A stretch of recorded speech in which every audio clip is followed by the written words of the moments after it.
Tonight's show is brought to you by... Happy New Year, America! You're all gonna die! It's your pal Jim and James here from James, Jameson, and Johnson. And if you ask me, we didn't even make it 2 weeks into 2020 without everybody's anxiety going through the roof.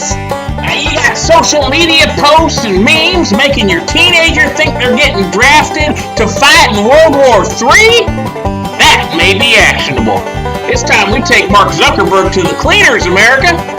Is your wife too depressed to leave the house because she's worried about them baby koalas in a brush fire? We're gonna sue Australia. You too scared to go to Walmart because you think you might get shot by an AR-15? That's all CNN's fault. We're gonna take Ted Turner to court too. Hell, we're gonna take everybody to court in 2020, but it all starts right here with 1-800-JUST-JIM. That's JUSTJIM, because that looks like another win for Jim. Hello and welcome to the War On Morons, where we speak truth to stupidity. I'm Anissa. And I'm Jay. And tonight we want to remind everybody to call our call-in line. Call 813-906-9099. You can leave us a voicemail, ask us a question, or email us at thewaronmorons@gmail.com. We want to hear from you so you can be part of the show. I'm sure that you've got plenty of morons in your life. Help us make them famous. Awesome. Now, to kick us off, we have a 2019 year in review. Good folks at Fox News have put together a list for us of the most weird and bizarre crime stories of 2019. In a way, I guess they're doing our job for us. Hey, that's perfect. Less work for us. So to kick us off, we have a man in reindeer slippers who attempted to steal a woman's wheelchair. Talk about holiday spirit, huh? Not so much. Next, we have a bank robber who handed a teller a note with his name and address on it. Hopefully he was planning on moving somewhere with the money he stole, but, I guess they'd still track him down. Yeah, especially considering his ransom note, or whatever you want to call it, was written on the back of a document from the Ohio Bureau of Motor Vehicles. Pretty easy to track that guy down. Up next, we've got one that we actually covered here a couple months ago. A man caught driving stolen SUV on the way to bail out his brother, also arrested for stealing an SUV. It's good to see two of our morons making the big times in these headlines. Good job, fellas. Next, we have a woman hops into a zoo enclosure and dances in front of a confused lion. At least she wasn't dancing in front of a hungry lion. Apparently not, or this story would have gone quite differently. A man allegedly steals from store, then comes back to ask for a job application. I'm thinking that was a hard no from the recruiter. Although, there is one way it could have worked, and that's if he was applying to be head of security. How do you mean? Well, because then he can be like, hey, I was just in here a couple hours ago. I ran off with like $500 worth of merchandise. You guys didn't even catch me, but if I was working here, that wouldn't be something that could happen again. Well, that's a good point, but it certainly would not be moron-worthy, so I'm glad he didn't do that. Next, we have a woman driving a toy truck led police on a very slow speed pursuit. Yeah, she was driving a Power Wheels truck. Like, how fast can those things even go? They're built for 3-year-olds, so like 5 miles an hour, maybe. But the reason she was doing it was really peculiar. When she was asked to explain the situation, she said she was riding the toy truck as part of a scavenger hunt, and that she wanted to be a professional wrestler like her father, and this was how to do it. Maybe if the big boss man pulled her over. And finally, we have some women swiped a stroller from a store, but left one of their children behind. Well, maybe they didn't want the kid anyway. You can always make another one, but that stroller, man, that's 1 in a million, so... Awesome. Well, that was 2019's year in review for bizarre and stupid criminals. We're happy to cover it here on War On Morons, but we want to thank the folks at Fox News for putting that list together. Yep, and now we can properly get into 2020. I'm sure that we've got plenty of show worth of idiots have done things this month. Oh, absolutely.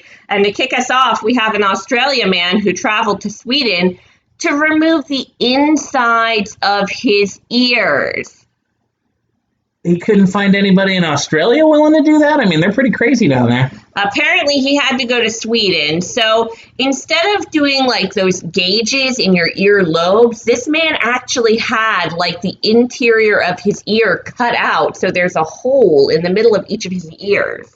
You know, if I had to listen to those Swedes prattle on and on and on, I mean, these days, I'd probably want to get my ears removed as well. That's a whole country of morons. In fact, speaking of stupid Swedes, let's talk about the worst Swedish export since lutefisk, Angry Greta. Well, this story is related to Greta, but it's not actually something she did, surprisingly. In fact, this was Russian pranksters who managed to impersonate Greta Thunberg and convince U.S. Congresswoman Maxine Waters that they had dirt on Trump. Okay, so Greta Thunberg, she's not only the world's greatest climate scientist, but she has the goods on Donald Trump? Apparently, that's what you can convince a U.S. Congresswoman to believe. And get this, these YouTube pranksters from Russia, it's not their first time pulling something like this off. They previously pranked Congressman Adam Schiff into thinking there were nude photos of Donald Trump that he could get his hands on. And he wanted them. He apparently did. And then they also claimed to have pranked Waters again 2 years ago. So she's fallen for this twice now in a call where they had previously posed as Ukraine's prime minister. You know, I think the only person stupider than Maxine Waters in this story are her constituents who keep electing this moron. Honestly, like, if you're a seated congresswoman, how stupid do you have to be to get like an unidentified call, like an unidentified number, and they're like, yeah, hello, I'm someone important, I've got important information for you, and you're like, yeah, okay, I totally believe you. What? And like, I saw the videos. What was really funny about it to me was how seriously she took this, like with such gravitas. She's like, answering this call from this completely idiotic teenager. Have I mentioned before how much of an idiot Greta Thunberg is? You have, but she didn't do anything idiotic in this story. She's completely innocent in this story. However, I can tell you, I listened to the call as well. Not that convincing. Not that convincing. But yeah, I can't stand that little girl. Looks like we're actually getting a call in. What the hell is this number? What's all these digits? Looks like it's an international call. We better pick up. Maybe it's Greta. Hey, caller, you're on the air. Tell us your name and where you're calling from. Yes, this is Johan. I'm calling from Berlin. How are you? I'm good, Johan. I'm having a little trouble hearing you. It seems like there's Okay, I'll talk louder. I can talk louder. Hello! Guten Tag! What's that noise in the background? Can you turn that music down? No, I turn the music down. I'm in a club. It's a nightclub. We're having a lot of fun. It's a good time. Why don't you have music on?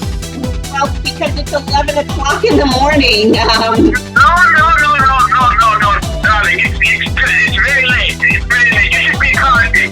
Pour yourself a drink, okay? I'll think about it. Why were you calling in, Johan? Oh, because you mentioned Greta. We love Greta here in Berlin, especially me.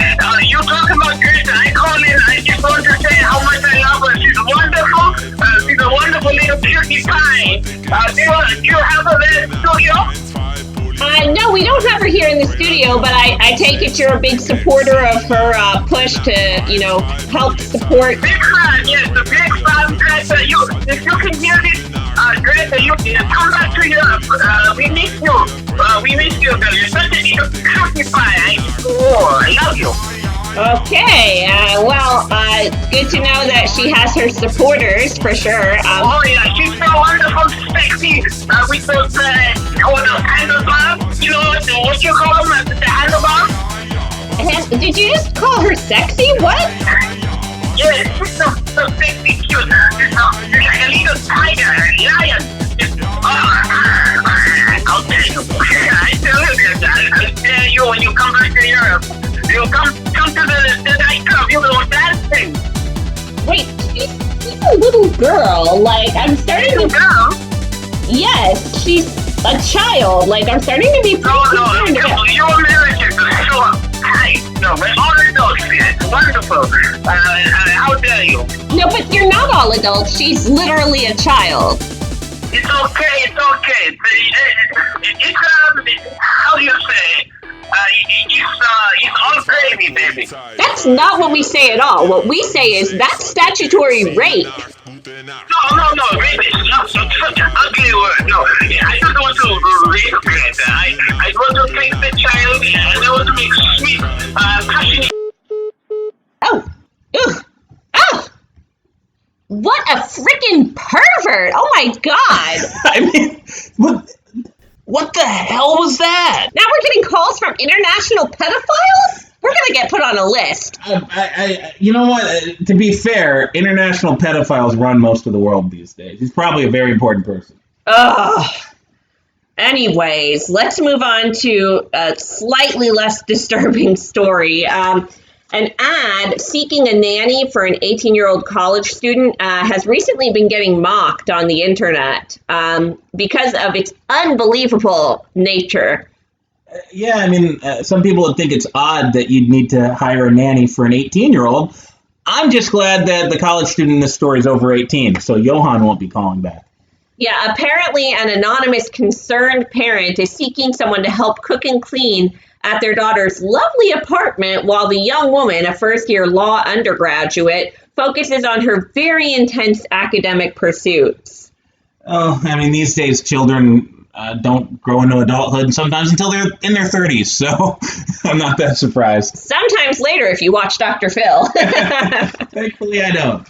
Oh my goodness. But yeah, the family is looking for basically a second mother for their adult child. So not surprisingly, the internet has been going crazy mocking this ad. You know, I wouldn't be surprised if they're getting blown up from perverts, too. Like, trying to apply for this job. Yikes. Can we, cool it on the perverts? It's just awful, the world we live in. Yeah. So let's see, maybe the next story is a little more wholesome. Apparently not. So a Texas man choked his girlfriend after she claimed his fart smelled horrible. Okay. I mean, this is awful. He basically assaulted her twice. First, he assaulted her with his horrible farts, and then he actually strangled her. Yeah, and then he headbutted her. What the hell? I mean, I don't think anybody's under the impression that their farts smell pleasant. I mean, I don't think she was giving him any new information. You know, when I first read this headline, I got it backwards. I thought that he choked her because her farts are horrible. That's what I thought too. Honestly, it's not justifiable, but it's a little bit easier to understand. But it's yeah, she was probably just like, hey, man, cut it out, or can you go to a different room or something? And he was just insulted. How dare you insult his farts? Well, apparently another woman won't make that same mistake because he's in the headlines now. So if anybody ever does date Christopher Ragsdale, which I would highly recommend against doing, but if you do, don't insult his farts. No, they smell like roses. I've got a story for you. I think this one, I'm kind of interested in some conspiracies and some fringe topics. Well, I stumbled on this story about a woman that took it a little bit too far. Oh, do tell. So this is a woman in Colorado, and she's really big into the QAnon conspiracy. Are you familiar with Q? I've heard of the QAnon conspiracy, but you can definitely tell us more. So QAnon, there's a lot of people that think that there's somebody that's very, very deep in the Trump administration, and the president's working and fighting a silent war against the deep state, and he's trying to jail and execute and take out all these Democratic politicians and Hollywood celebrities that are actually in a secret pedophilia ring. Oh. And I mean, there may be some merit to that part, but the Q stuff is pretty ridiculous sometimes because it's basically they've been going on for 3 years and nothing's happened. But a lot of people are really, really into the whole, the Q. Okay, and so this Colorado woman, she just got obsessed with the conspiracy theory, or did she do anything? Well, she kind of applied it to her own life. I guess she has some mental issues or whatever, so her kids got taken away by child services. Oh. And she was planning a raid to get her child back. So she'd gotten a gun. She had an armed man who used to be like in the military or a police officer, or God knows if any of that's true, but an armed man who called himself a sniper who was sleeping on her couch and helping her plan this kidnapping raid. And it completely spiraled out of control, and now she's in custody for seeking the kidnapping of the child. Oh my gosh. So she was planning to like kidnap her child back from child services? Well, yeah, because child services is actually part of the secret pedophile ring. I can't imagine why they removed this child from the home. Like, she seems like a perfectly stable individual. Either way, I think the moral of the story is don't get too carried away with what you read on the Q webs. Yeah, if you're into conspiracy theories, that's one thing, but maybe don't act on it. Oh, right on cue. Looks like we're getting a call. I bet it's our friend from the desert again. Caller, you're on the air. State your name and where you're calling from. Yes, hello. This is Lou Ellen from Plano, Texas. Oh, Lou Ellen. Yeah, we spoke a while back. How are you doing? Oh, I'm doing just peachy. Now, you mentioned these Q people, and I have got to tell you, I ran into a few of them myself. Scariest moment of my life. Oh, so Q, like how are you coming across the Q people? Well, I'll tell you if you'll let me finish my story. Okay. So, I went to a book club in McKinney. It was supposed to be an upscale ladies book club. Well, I got there, and there were nothing but these Q people, these PLs, and they were just crawling all over the place. Oh, my gosh. They were on me like white on rice when I got in there. Oh, so was it like conspiracy books? Like what kind of stuff were they doing? What? No.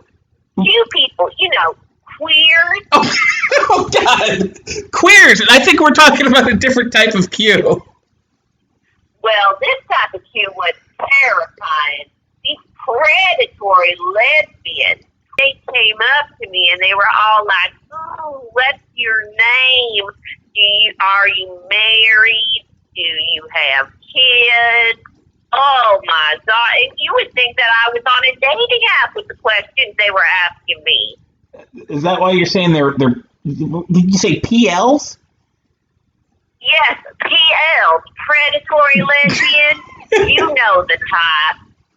Oh my God. I could not believe it. They were getting downright offensive. They were getting personal with me. They were inviting me to their lesbian barbecue and wanting to know when we could get together. I was like, hold up a minute. I'm not going to partake in your, Q type of activities. And they were like, what are you talking about, Llewellyn? And I was like, I know your type. And they were like, we're just trying to be friendly. And I was like, stay back because I've got a gun. Oh, hold on. Are you saying you pulled a gun on these people? Absolutely, I did. What the hell happened next? They kicked me out of their book club, thank God. I thought I wouldn't escape. Sounds like a very harrowing experience. I had to call my husband. I don't bother him when he's at work typically because he's an executive in Dallas. But I had to call him afterwards because I think it was a near-death experience. I could have been kidnapped. I could have been raped. How do you know this was a lesbian book club? I mean, you think something like that would have been labeled? Well, to be fair, some of them were a bit more on the femme side, I guess you could call it. But there was plenty of butch, too, I'll tell you what. Well, I'm glad you made it out of there alive, Llewellyn. I kind of get the sense that was probably just a regular book club. Yeah, it sounds like she's just weirdly paranoid about gay people. Yeah, she's the same one. Remember in Halloween, she called in and she thought that like the next door neighbors were giving AIDS infected candy bars out or something. Oh, that is the same woman. Oh my God. Yeah, she's crazy. Everybody that calls into our show, they should join a club. They should join a club. She should get persecuted for hate crimes, honestly. And speaking of LGBTQ crimes, we have our next story where a cannibal murdered a hairdresser he met on Grindr and then ate his testicles. Hey, it's 2020 now. We've got to learn to be a little bit more tolerant of these people. Maybe that's like the newest letter, like LGBTC for cannibal. I don't know if I'd go that far, but certainly these men were looking for something on Grindr. They found each other, and apparently there were no red flags given because the victim found himself being eaten after the meetup. So, yeah. Well, apparently the other guy's profile said he likes to eat ass, and he was misinterpreted. Okay, that's pretty dark. Let's move on to our next story. So, Father Max breastfeeds his daughter every day and is encouraging men to get their boobs out. What? I think I read that headline right. Are you reading that right? That's what it says, but I mean, what the hell? Okay, so is this one of these women that identifies as a man or something? Well, apparently we're speaking about Maximilian Neubauer, who's a new father. Real name. Apparently, he's a new father from Wisconsin who had to step in and breastfeed when his wife couldn't due to complications from her C-section. How the hell did he step in and breastfeed? Okay, I still have like more questions than I've now got more questions than I did when I read the headline. Like I thought this was one of those stories about like a transsexual or something, but it sounds like it's an actual man. Yeah, so essentially, apparently what has been suggested by the nurse in the hospital was using a tool called a supplemental nursing system, which is a feeding tube device for breastfeeding assistance that induces lactation and makes it easier for the baby to latch onto the breast. This kid's gonna have all kinds of issues. I mean, now he wants other men to strap on fake boobs filled with fake breast milk to feed their hopefully not scarred for life babies. I don't even know where to begin with this story. Let's just leave this story in Wisconsin and never think about it ever again. Yeah, and if all else fails, folks, formula exists for a reason. Yeah.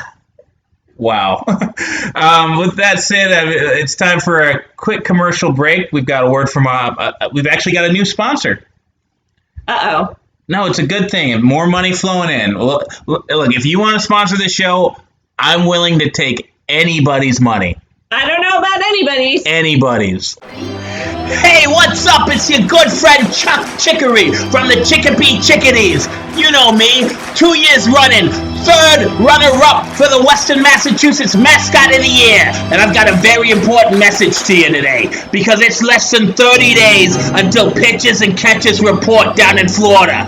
That's right, baseball season is back. It's the most wonderful sport in the world. I tell you, it's America's pastime for a reason. And that's because of people like me, the man in a fucking bird suit.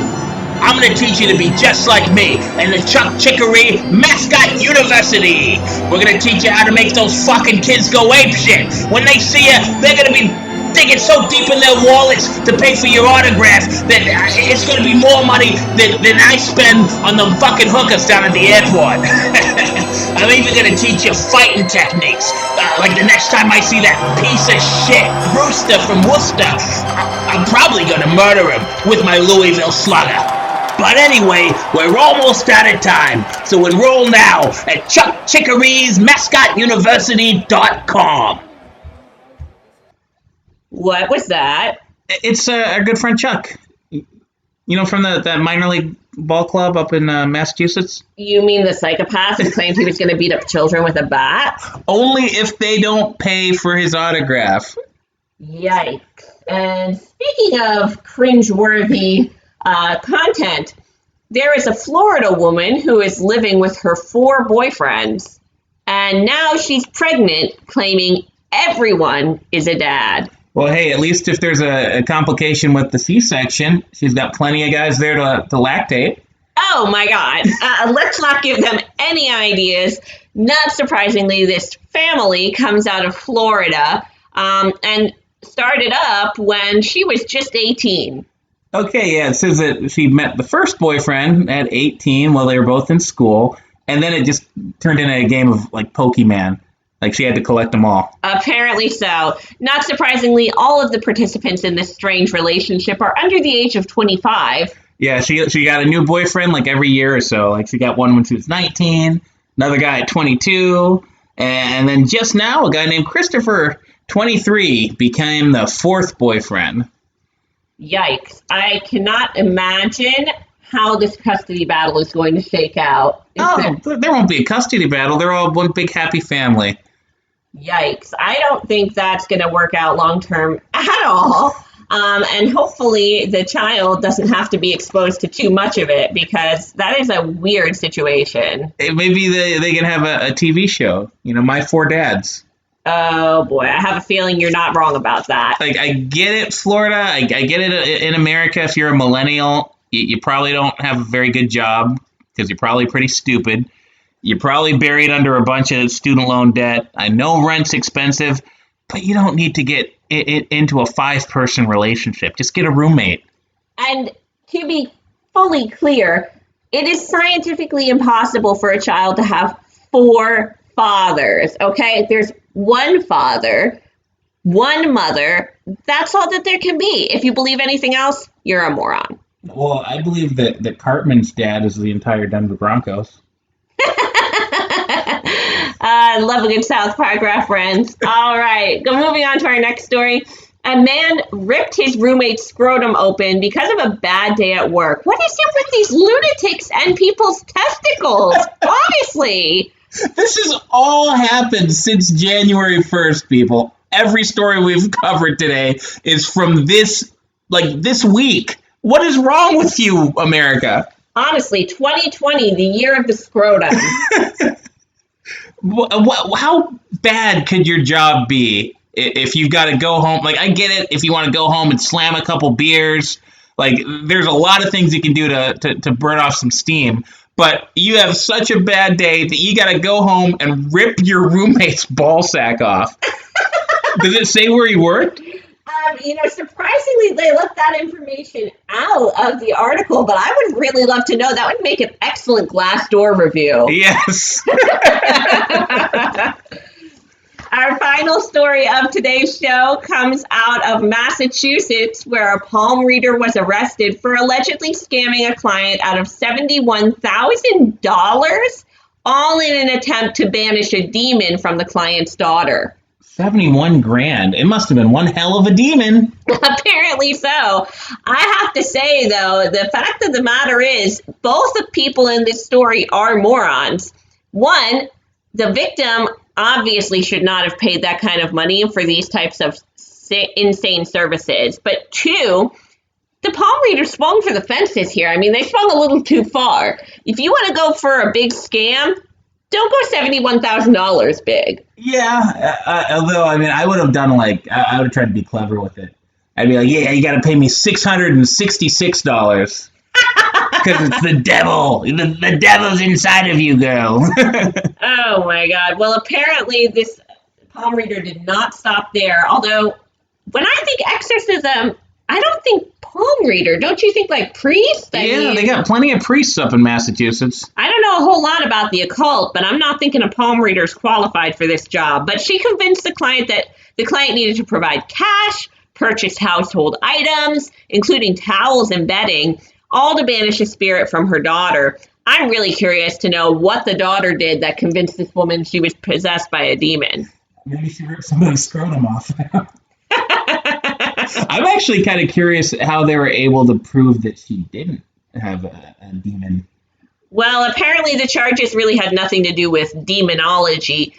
She's charged with 6 counts of obtaining property over $250 by trick, attempting to commit a crime, criminal harassment, larceny over $1,200, and intimidating a witness. So I don't think you'd have to fake a demon for that. She put the evil eye on him or something like, oh, I'm going to get you. The Malouk is out. The Malouk.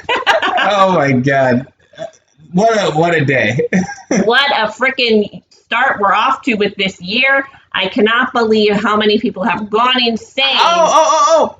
We're getting another call. Uh-oh. We're getting another call. You know All what? right. Screw it. Let's extend the show for a little bit. One more call. Why not? Caller, you're on the air. Yes, sir. Can you hear me? Yes, we can hear you. Who's this? Excellent, girl. Look, this is very important. You speak of things with mockery, trifling with forces and states you couldn't possibly understand, letting you comprehend with your imagination.